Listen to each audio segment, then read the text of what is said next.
देखिए यहाँ पे अपन को सिंप्लीफाई करना है। इस तरीके के क्वेश्चंस को कभी भी अपन नॉर्मली नहीं करते। अगर आप नॉर्मली करने जाएंगे तो आप कैलकुलेशन में फंस जाएंगे। देखिए इस तरीके के क्वेश्चन जो होते हैं वो हमेशा अलजेब्रा की किसी आइडेंटिटी के ऊपर बेस होते हैं।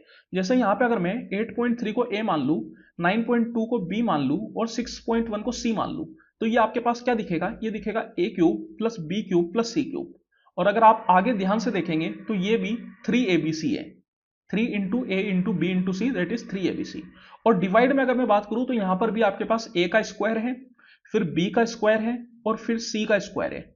फिर उसके बाद 8.3 into 9.2 that is A B, 9.2 into 6.1 that is B C और 6.1 इंटू 8.3 दैट इज सी है। यहां पे अगर मैं बात करूं A cube plus B cube plus C cube minus 3abc, ये एक डायरेक्ट आइडेंटिटी होती है जिसको आपने बहुत बार पढ़ा हुआ है। अगर इसको अपन खोलते हैं तो क्या खुलती है ये, तो ये हो जाती है A plus B plus C into A square plus B square plus C square minus A B minus B C minus C है। और नीचे में अगर आप ध्यान से देखेंगे तो यही चीज आपको दे रखी है। दैट मीन्स कि बस आपको कुछ भी नहीं करना है, इसको कैंसिल आउट करना है। ये पूरी चीज आपस में कैंसिल आउट हो जाएगी और आपके पास यहाँ पे रह जाएगा ए प्लस बी प्लस सी। और ए आपने माना था 8.3, बी आपने माना था 9.2 और सी आपने माना था 6.1। तो ये कितना हो जाएगा, तो देखिए 9 और 6 15, 15 और 8 23 और ये हो जाएगा 23.6। That means option number 3।